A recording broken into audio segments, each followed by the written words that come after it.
में कुछ बातें पूरी स्पष्टता से कह रहा हूं। दुनिया में किसी भी देश ने भारत को अपनी सुरक्षा में कार्रवाई करने से रोका नहीं है।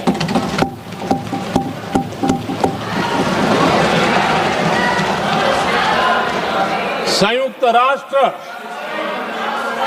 193 कंट्रीज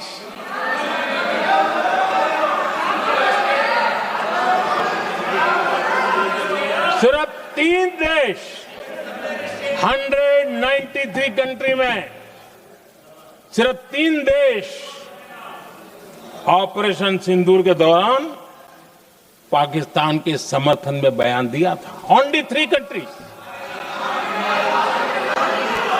क्वाड हो, ब्रिक्स हो, फ्रांस, रूस, जर्मनी, कोई भी देश का नाम ले लीजिए, तमाम देश दुनिया भर से भारत को समर्थन मिला है।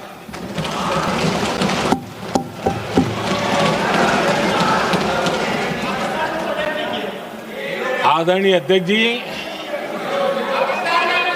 दुनिया का समर्थन तो मिला,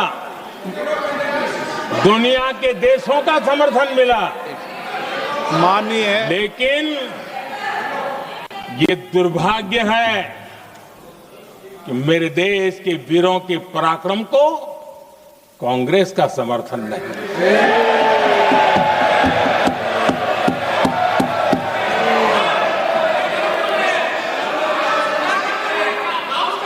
22 अप्रैल के बाद 22 अप्रैल के आतंकी हमले के बाद 3-4 दिन में ही ये उछल रहे थे और कहना शुरू कर दिया, कहां गई 56 इंच की छाती, कहां खो गया मोदी, मोदी तो फेल हो गया। क्या मजा ले रहे थे। उनको लगता है वाह बाजी मार ली। उनको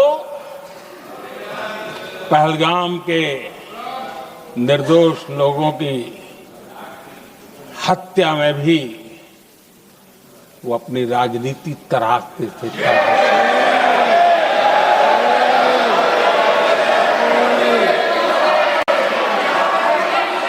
अपनी स्वार्थी राजनीति के लिए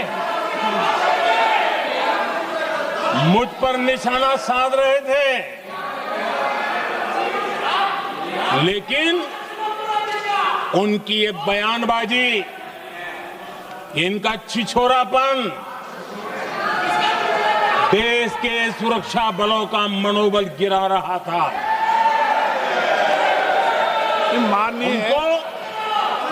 माननीय प्रतिपक्ष के नेता, 1 मिनट, प्रतिपक्ष के नेता आपकी बात सबने ध्यान से सुनी। आप बेटे कांग्रेस कर रहे हैं और कुछ नेताओं को पीछे से, ये उचित नहीं है आपके लिए। न भारत के सामर्थ्य पर भरोसा है और न ही भारत की सेनाओं पर।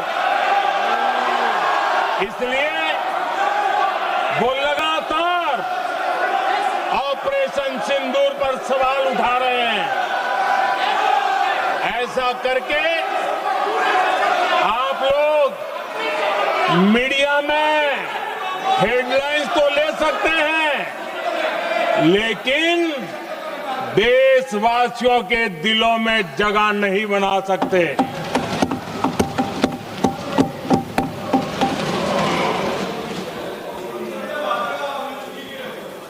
आदरणीय सभापति जी, आदरणीय अध्यक्ष जी, 10 मई को भारत ने ऑपरेशन सिंदूर के तहत हो रहे एक्शन को रोकने की घोषणा की। इसको लेकर यहां भांति भांति की बातें कही गई। ये वही प्रोपेगेंडा है जो सीमा पार से फैलाया गया है। कुछ लोग सेना द्वारा दिए गए तथ्यों की जगह पाकिस्तान के झूठ प्रचार को आगे बढ़ाने में जुटे हुए हैं,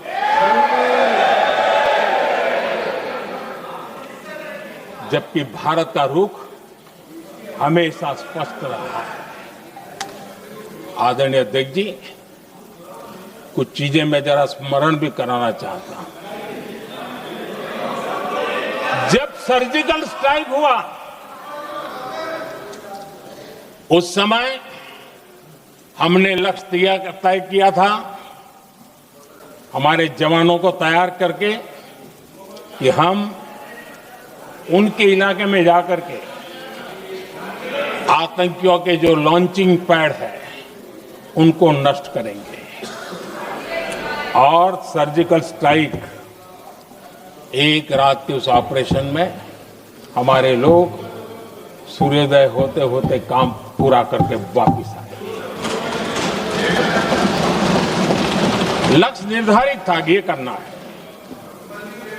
जब बालाकोट एयर स्ट्राइक किया तो हमारा लक्ष्य तय था कि आतंकियों के जो ट्रेनिंग सेंटर्स हैं इस बार हम उसको तबाह करेंगे, और हमने वो भी करके दिखाया। ऑपरेशन सिंदूर के समय हमारा लक्ष्य तय था, और हमारा लक्ष्य था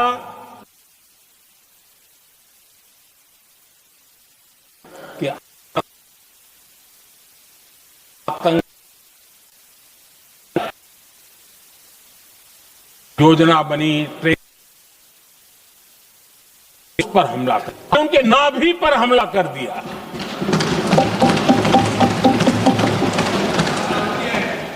जहां पहलगाम के आतंकियों का रिक्रूटमेंट हुआ, ट्रेनिंग होती थी, फंडिंग होता था, उन्हें टेक्निकल सपोर्ट मिलता था, शस्त्र सरंजाम मिलता था, उस जगह को आइडेंटिफाई किया और हमने सटीक तरीके से ऑपरेशन सिंदूर के तहत आतंकियों की नाभि पे प्रहार कर दिया।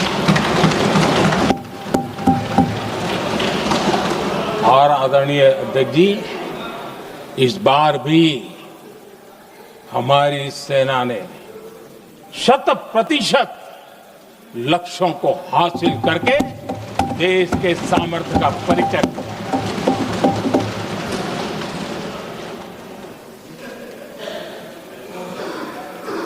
कुछ लोग जानबूझ करके कुछ चीजें भूलने में इंटरेस्टेड होते हैं। देश भूलता नहीं है, देश को याद है। 6 रात और 7 मई सुबह ऑपरेशन हुआ था, और 7 मई को सुबह भारत ने प्रेस कॉन्फ्रेंस हमारी सेना ने की, और इस प्रेस कॉन्फ्रेंस में भारत ने स्पष्ट कर दिया था, और पहले दिन से क्लियर था कि हमारा लक्ष्य है आतंकियों के आका, आतंकियों की जो व्यवस्थाएं जहां से होती है वो, और उनके अड्डे, उनको हम ध्वस्त करना चाहते थे।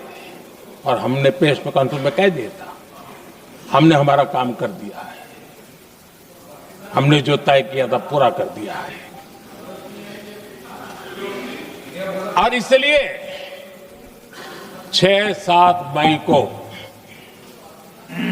ऑपरेशन हमारे हाथ संतोषजनक होने के तुरंत बाद,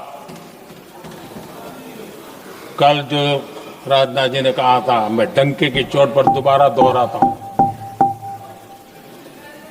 भारत की सेना ने पाकिस्तान की सेना को चंद मिनटों में बता दिया कि हमारा ये लक्ष्य था, हमने लक्ष्य पूरा कर दिया है, ताकि उनको पता चले और हमें भी पता चले कि उनके दिल दिमाग में क्या चलता है।